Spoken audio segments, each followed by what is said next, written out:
1,63,000 में फूल एवी टेलर एक बार जरूर जुओ। नमस्कार मित्रों, फरी आज अपना मैन्युफेक्चर में 1.5 फूट एवी टेलर ग्राहक सुधी डिलीवरी आपेल है। फूल एवी मटीरियल साथ मजबूत बनावट, आकर्षक डिजाइन और फूल गैरंटी साथ तैयार करेला टेलर खेडूत मित्रों माटे लांबा समय सुधी मजबूत काम आपे एवं खास ध्यान राखीने बनावेल है।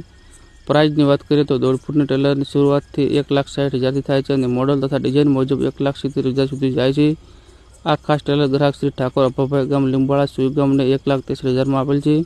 फूल हेवी मटीरियल, मजबूत एक्सल, आकर्षक कलर कॉम्बिनेशन, साइड अने पाछळનું डालो ओपन सिस्टम, लांबा समय सुधी टकाऊ काम। खेडूत मित्रों तमे पण तमारी पसंद मुजब नवा टेलर, टेंकर अथवा जूना टेलर ने मॉडिफाई काम करावવું હોય तो एक बार जरूर संपर्क करजो। અને વિડીયો કે ટેલર ગમ્યો હોય તો લાइक, शेर અને फॉलो जरूर करजो। बस आपनो प्रेम અને विश्वास अमारी साची कमाणी छे। અને मित्रों विडियो पूरो देखजो के केवुं चाले छे पण तमे विडियो में जरूर बतावीशुं। बस आभार।